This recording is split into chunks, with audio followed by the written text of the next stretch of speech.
Hey everybody, it's Overkill here with the Dwarfs faction talk-through video. So, we've done the Empire, we've done Chaos, we've done Vampire Counts, now we're on to the Dwarves. And I'm not quite sure how long this video is going to be. Just from looking at my notes, I believe it could be the longest video, so make sure you got your drink, you got a snack, and all that good stuff. So, let's get into the characteristics of the Dwarfs, of course, first. So, they are the most defensive army in the game, that's right, they are an army that would like to stay static as much as possible. Yes, they can be offensive. A charge from dwarf infantry is very hard to stop with how heavy they are. Of course, they aren't fast, as they're dwarfs. They're little stubby legs and such, and how heavy their armor is stops them from being super fast. But a dwarf charge with how heavy it is very hard to stop. If it happens, they would like to sit still and let artillery and ranged units break their enemy, but if needed, they will, of course, push forward. And adding on to the range and artillery part, they have a lot of ranged units and artillery, and their ranged and artillery units are the best in the universe. Specifically, their artillery. The ranged units could be, considerable with other units, but their artillery is definitely the best in Warhammer. Of course, the Hell Cannon could be considered better in a 1v1 situation compared to a cannon or something. But in terms of artillery for the faction, they have the most and the best selection. Things like grudge thrower catapults, cannons, organ guns, flame cannons, all that good stuff, bolt throwers. They also have the heaviest infantry in the game, as I mentioned by how heavy their infantry actually is. They are the heaviest infantry in the game. They have a special material called grummail that they make their armor out of, and it is, in the tabletop, it is the best armor that you can get on a unit, and adding on stuff like shields and all that stuff adds on to that, and units like Ironbreakers can quickly become the best armored units in the game. Ironbreakers, of course, being the most elite, or one of the most elite units in the Dwarf roster. So that's kind of that's a quick thing about the characteristics of the army. Now, one characteristic thing about the actual Dwarf race is their obsession with grudges. If you know anything about Warhammer, and even if you only know a little bit about Warhammer, you know that there's something about grudges that dwarfs are kind of obsessed with. Thorgrim Grudgebearer, the current High King and one of the two legendary lords we know of right now, carries the Great Book of Grudges, which is literally a book filled with every wrong thing that has ever been done to the dwarfs. Things like any time a dwarf has died, any time a other faction has wronged the dwarfs, etc., etc., etc. It's all written down in the Book of Grudges in blood, and yeah, the High King is driven to complete these grudges or resolve these grudges for every day of his life. Thorgrim constantly carries the book around, and he's attempting to clear the entire book, which isn't actually possible in his lifetime, as there is way too many for him to settle. But that's what he does. He walks around, or well, actually he doesn't walk. He's in his throne of power all the time. But he goes around trying to settle every single grudge in the book. So yeah. We kind of move on to geography. Now, there isn't much to talk about for the dwarfs. They live in the mountains. There's not really much to talk about in the mountains. It's not a very fascinating place. It's just stone, bare stone, snow. Depending on where the mountains are, of course, there could be forests around and not snow, but you know what I mean. It's not much to talk about, but what there is to talk about is what they actually live in, which are their karaks, or strongholds, or stuff like that. Now, a karak is, as I said, an underground stronghold where the dwarfs make their homes, and also, have their military power station to defend and such.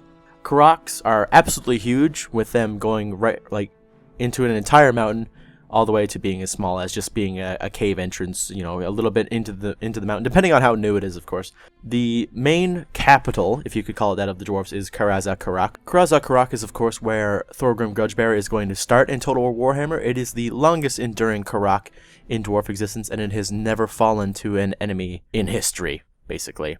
Now, to the enemies of the dwarfs, Karaks are amazing opportunities of wealth and military, a great military checkpoint, essentially, where if you can take a Karak, it is a great defensive position, and there are always just amazing amounts of treasure inside each one, of course, because a Karak, as well as being a city and a stronghold, it also acts as their main source of income, where they have all their mines and such. So there are always many, many rooms filled with gems and gold and such that all the other races are pretty interested in taking, of course, and having for themselves. So that's a very brief talk about Karaks, but again, this video will be forever, and I don't want it to be too long. I want them to be easy videos to digest for the average viewer. So we'll move on to government and hierarchy, and this is where it gets pretty interesting for the dwarfs.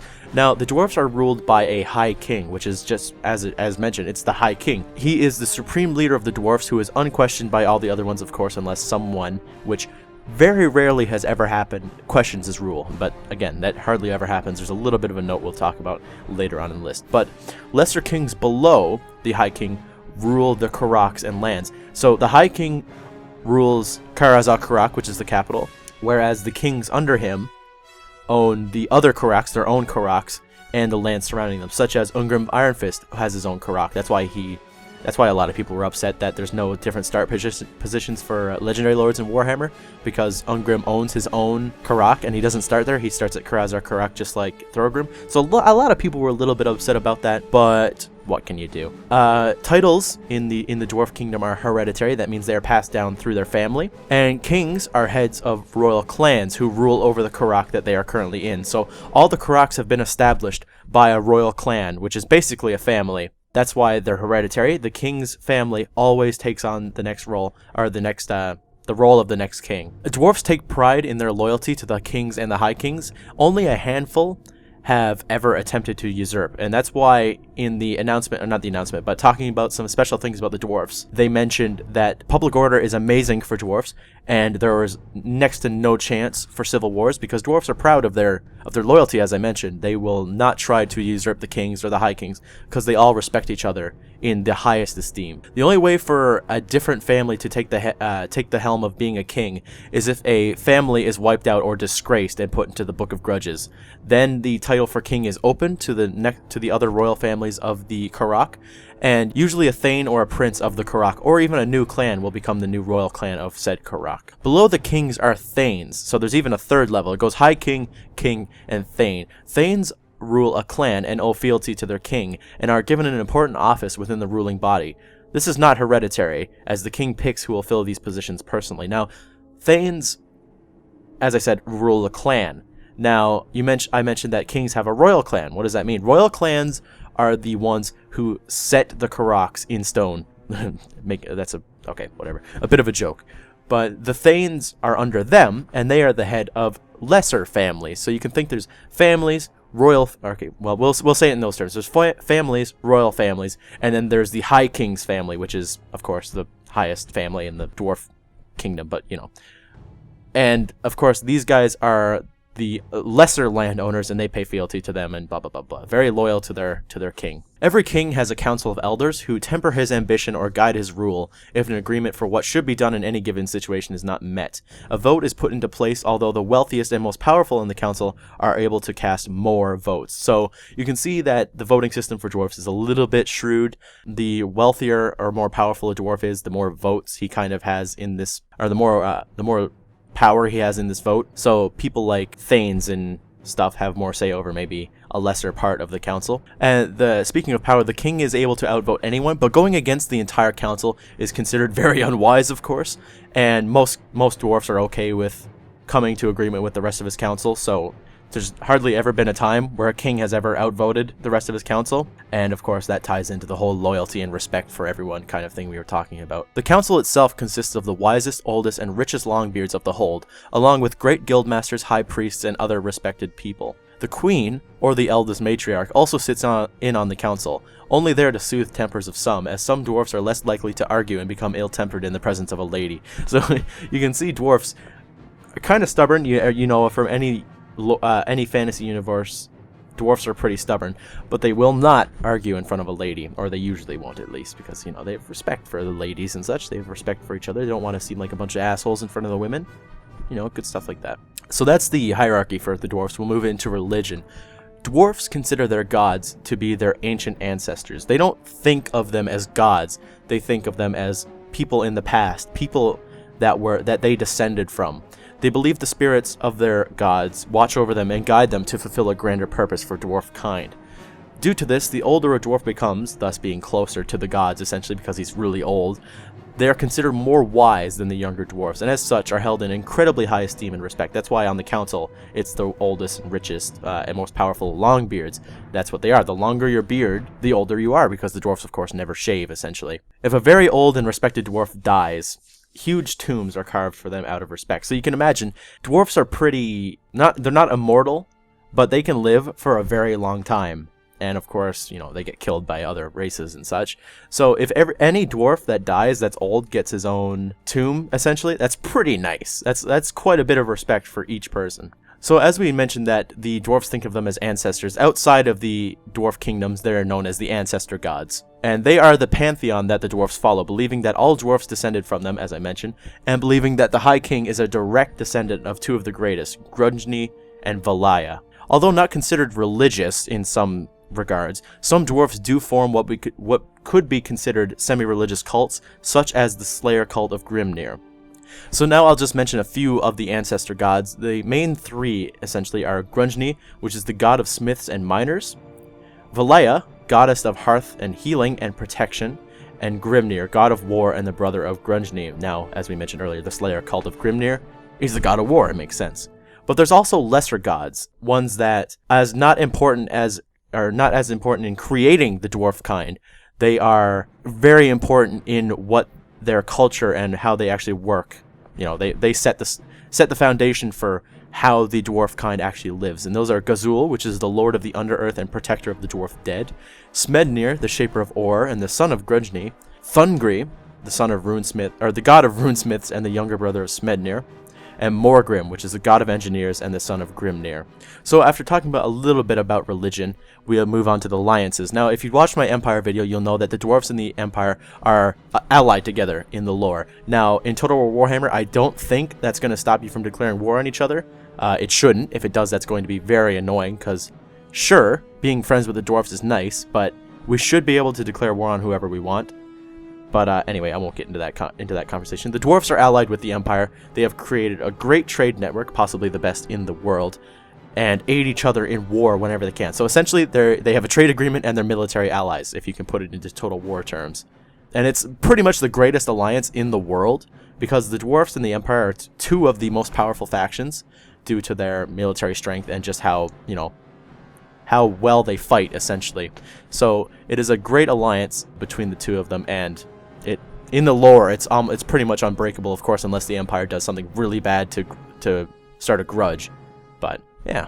So we'll move on to the second last section of this video. So we're talking about the military for the dwarfs. More importantly, we're looking at the roster that has been released by CA and talking about each unit. So first, we have lords, and a dwarf lord rather, is a king. It's basically the dwarf king. You could relate a lord to being the king because in the hero section, as you can see in the roster, a thane is there. So if a lord is a step above that, it must be just a basic dwarf king. But anyway, they are great leaders, of course. They are, of course, if we're really calling them dwarf kings, they are the leader of a Karak, and they are also very powerful individuals. They own lots of land. They are the heads of their clan, of a royal clan, of course, so they can call upon great hosts of soldiers. And Ungrim Ironfist himself is just a king. He's the Slayer King. So you can relate a lord to him. It's just that Ungrim has a lot more backstory than a normal king. So yeah.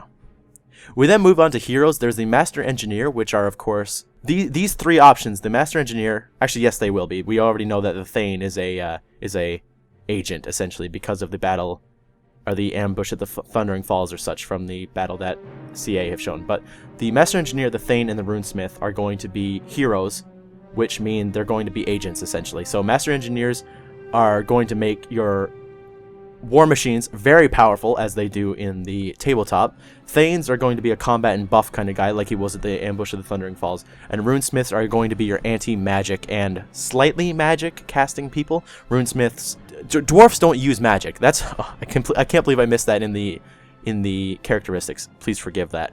They don't use magic. Instead, they use runic magic, which is they inscribe runes onto things, and that infuses great power into whatever the runes are on, such as runes put onto cannons make them more accurate, make them fire more, make them fire flaming projectiles, such as that. Runes on armor make them near impregnable, stuff like that. So basically, runesmiths are going to be buffers. Maybe they can cast, or not cast, but put runes onto things. That'd be interesting. But yeah, there's that. So for mounts, we have the Throne of Power. There's only one, and only Thorgrim can ride on the Throne of Power. Now, the lore behind the Throne of Power is that Thorgrim is not allowed to sit anywhere other than on the Throne of Power. So it is carried around with him everywhere that he goes, because, yeah, he's not allowed to sit anywhere. And that is one of the things taken up by a Dwarf High King, that he is not allowed to sit anywhere other than the Throne of Power, which has, of course, the Great Book of Grudges right in front of it. So, yeah, that's going to be interesting. There's not a lot, it doesn't really do anything. It's not like it's a big magical throne that blows up people and such. It's more of a symbolic thing that any dwarf that sees the Throne of Power is of course going to be like, oh, that's the High King, we got to fight. And it is said in the lore that as long as the Throne of Power is intact, dwarfkind will never die. But if the Throne of Power is destroyed or taken, dwarfkind is doomed to be destroyed forever. So now we can move on to the actual units. So for melee infantry, we have dwarf warriors and dwarf warriors with great weapons. Now, dwarf warriors are the basic troop for the dwarfs, but that doesn't mean that they're not good. They are crazy good. Even the lowest dwarfs, which are the dwarf warriors, are amazing troops. They have good armor, they have good combat stats, and they can go toe-to-toe with most infantry in the game. And putting great weapons on them is going to make them able to kill most things at the cost of less protection from range units, of course. Next, we have hammerers, which are one of the most elite dwarf units in Warhammer. Now, in the lore, most kings have a retinue of hammerers as their bodyguards because of how, well, strong they are. They have great armor. They have these huge two-handed hammers that are just great at crushing most units. And they are usually composed of the greatest longbeards, essentially. Next, we have Ironbreakers, which are the elite of the dwarf army. They are the most heavily armored infantry in the game. Maybe a couple of other units are just as good as them. But for not being cavalry, they have some of the greatest protection in the game. They are a very noble unit. They are composed of some of the greatest warriors of the dwarf kingdoms. And yeah, they use hand weapons and shields, basically. There's no two-handed weapons or anything like that. So yeah. We then move on to Longbeards and Longbeards with great weapons. These are an older breed of the dwarf warriors, essentially. The dwarf warriors are younger dwarfs, where even though dwarfs can be like hundreds of years old, and then Longbeards are even older. They have long gray beards, except for the fact that gray beards in the tabletop are their own unit, I believe. But they have these long, super long beards, almost down to their feet because of how old they are, and they are just seen as such respectable people because they are just at the top of the world because of how old they are, and they're very respected, of course. Then we have miners and miners with blasting charges. So this is going to be an interesting split. I'm not quite sure if the unit is just going to have blasting charges. That would be a bit weird. You would think the miners would have their picks anyway. So maybe blasting charges is just an upgraded miners unit. That would be pretty cool. But miners have an interesting ability on the tabletop where they can come up anywhere as it represents them coming out of the ground. So these units are going to have the guerrilla deployment thing that the older games have, where they can deploy pretty much anywhere. So that's going to be really interesting. And miners are a great unit where they have huge picks that count as great weapons. So they're going to be armor piercing and such. It's going to be interesting to see how they pull them off. Next we have the Slayers, and the Slayers are a very interesting unit. As you can see, they're very different looking from other dwarfs, and why they look so different is the Slayers have done a very bad wrongdoing, a horrible wrongdoing.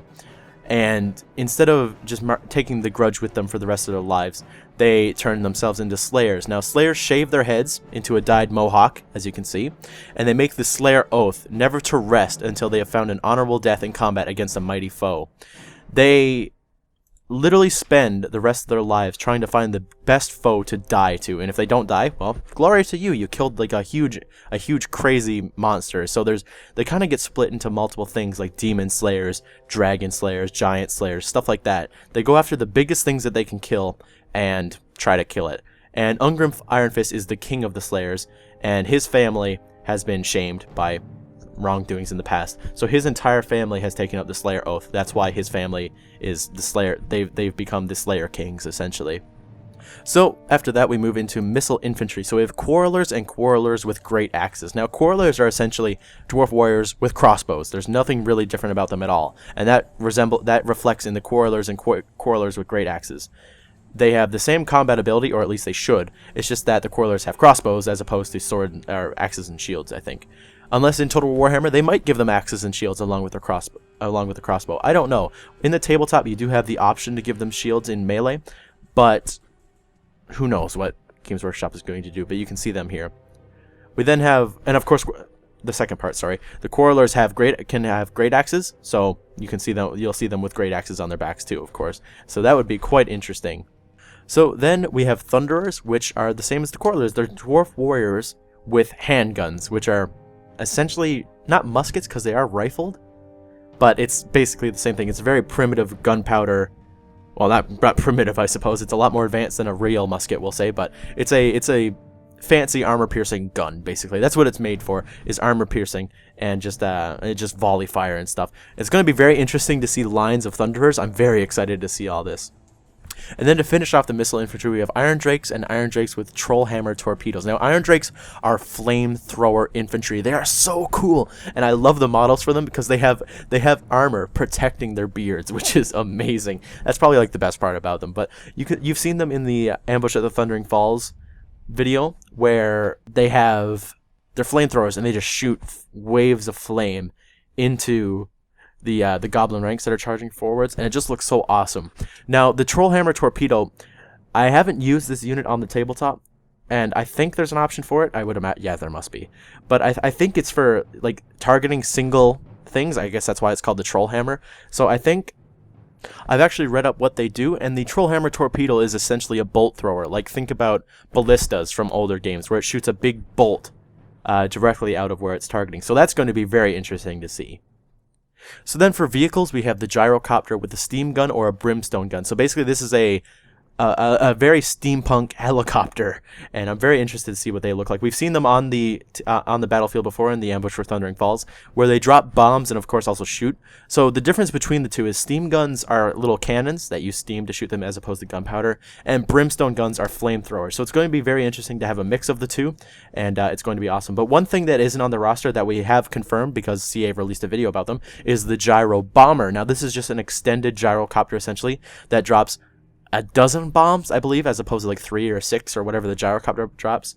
So that's going to be very interesting to see, and I think it also has a steam gun or a brimstone gun on the front as well. So that's going to be very cool to see. And then for artillery, probably the coolest section, we have cannons, flame cannons, grudge throwers, and organ guns. So yeah, cannons are your stereotypical cannon. They're just big wheeled carriage cannons. Flame cannons shoot a big flaming projectile that explodes. Grudge throwers are catapults, essentially, that throw rocks with grudges engraved on them. And organ guns are just like real life organ guns. It's 5-ish cannons set next to each other that go bang, bang, bang, bang, bang, of course. So yeah, it's going to be so cool to see all of the dwarf. It's just, I can't wait for this game, guys. It's going to be awesome to see all these in the actual game. I'm going to be doing custom battles for hours, basically just playing with all the units that I've seen on the tabletop and just watching them come to life fighting each other, basically. It's going to be really awesome. But let's contain the excitement a little bit because we need to move into the last section, which is the legendary lords, which are High King Thorgrim Grudgebearer, which is a melee lord and the race leader, and King Ungrim Iron Fist, which is also a melee lord. Now, Thorgrim Grudgebearer is, I believe, going to have the Throne of Power. I'm not quite sure what to say about Thorgrim. I don't know what he'll have as his equipment for when he does his quest battles. He should have, well, then again, Karl Franz has to go through his quests to get Gal Maraz, and he's supposed to have that at the beginning. So maybe Thorgrim will have his Throne of Power after a couple of quests. I'm not quite sure. That's the thing. He should have the Throne of Power right from the beginning because that's what the High Kings get. And he's been High King for a long time when Warhammer starts. But at the same time, you could say the same about Gal Maraz with Karl Franz. He's supposed to have it, but apparently fighting at Blackfire Pass gives him the Warhammer. But Gal Maraz is actually what made him win that battle again in his duel against the Warlord there. So I'm not quite sure what they're going to do with him, and I have to say the same about Ungrim Iron Fist.